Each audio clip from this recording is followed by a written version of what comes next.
শূন্যতে উঠেছে আহমদ শরীফ, জনাব মোহাম্মদ আশরাফ আলী সরকার, তাকে সম্মাননা পুরস্কার নেওয়ার জন্য বিনীত অনুরোধ করছি। জনাব মোহাম্মদ আশরাফ আলী সরকার অনুপস্থিত। এরপরে আসবে জনাব মোহাম্মদ আনোয়ার হোসেন প্রামাণিক, তাকে পুরস্কার তুলে দেবেন। জনাব মোহাম্মদ আনোয়ার হোসেন প্রামাণিক মহোদয়কে সম্মাননা পুরস্কার নেওয়ার জন্য বিনীত অনুরোধ করছি। এরপর দিয়ে আসবে জনাব মোহাম্মদ আলাউদ্দিন সরকার, জনাব মোহাম্মদ আলাউদ্দিন সরকার সদস্য, মোহাম্মদনগর ফুটবল চ্যাম্পিয়নশিপ 2024 সম্মানিত সদস্য।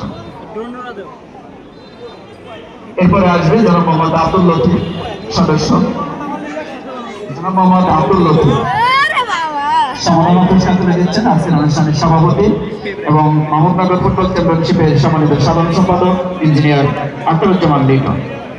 এরপরে আসবে জনাব মোহাম্মদ মহিউদ্দিন, জনাব মোহাম্মদ মহিউদ্দিন সম্মানিত শিক্ষক অত্র বিদ্যালয়ে পুরস্কার তুলে দিচ্ছেন আজকের অনুষ্ঠানের সম্মানিত সভাপতি জনাব মোহাম্মদ জাহাঙ্গীর আলম, ম্যানেজার জনতা ব্যাংক। এরপর আসবে জনাব মোহাম্মদ শাহাদাত হোসেন টিপু, জনাব মোহাম্মদ শাহাদাত হোসেন টিপু, তাকে সম্মাননা তুলে দিচ্ছেন আজকের অনুষ্ঠানের বিশেষ অতিথি জনাব মোহাম্মদ আশরাফুজ্জামান, সহযোগী অধ্যাপক ও বিভাগীয় প্রধান হিসাব বিজ্ঞান বিভাগ, সরকারি এমএম আলী কলেজ, টাঙ্গাইল।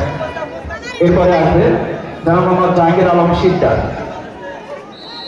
জনাব মোহাম্মদ জাহাঙ্গীর আলম শিকদার, জাহাঙ্গীর আলম শিকদার সদস্য, মোহাম্মদনগর ফুটবল চ্যাম্পিয়নশিপ 2024 সম্মানিত সদস্য।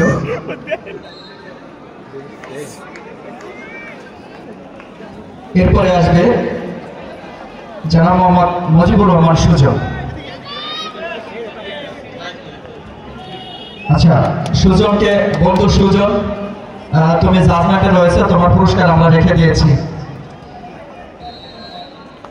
এরপরে আসবে জনাব মোহাম্মদ আমজাদ হোসেন সম্মানিত সদস্য। এরপরে আসবে জনাব মোহাম্মদ নাজমুল হাসান জেন্না, নাজমুল হাসান জেন্না।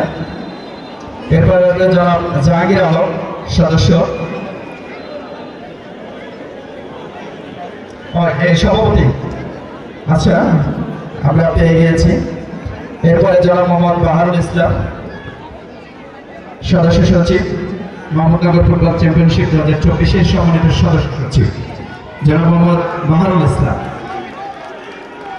তাকে তার সম্মাননা পুরস্কার নেওয়ার জন্য বিনীত অনুরোধ করছি। আমরা খেলায় ফিরে যাচ্ছি।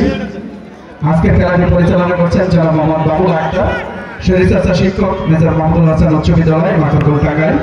ম্যানেজমেন্ট হিসেবে রয়েছে জনাব মোহাম্মদ ওয়ারেস আলী এবং জনাব মোহাম্মদ ফজলত আলী, জনাব রিপন সরকার।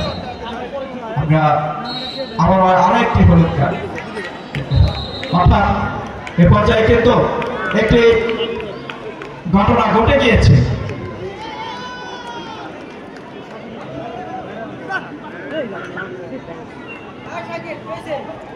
দুটি হলুদ কার্ড, লাল কার্ড শেষ পর্যন্ত।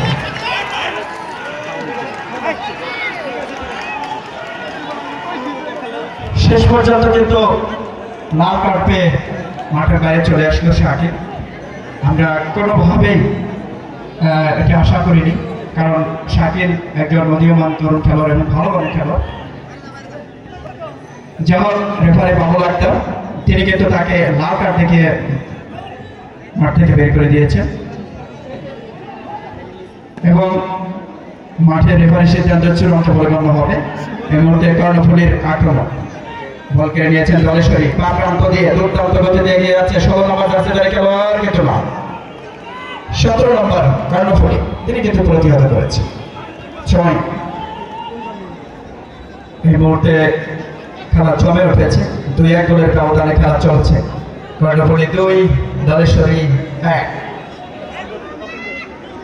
এই মুহূর্তে লম্বা থ্রোর জন্য প্রস্তুতি নিচ্ছে, দেখা যাক এই লম্বা থ্রো দিয়ে তাদের কোনো সুফল বয়ে আনতে পারে কিনা।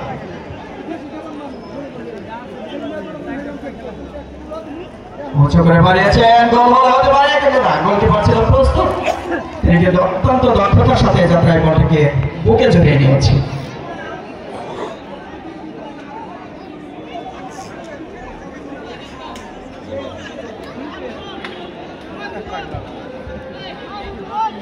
এক মুহূর্তে গোল কিক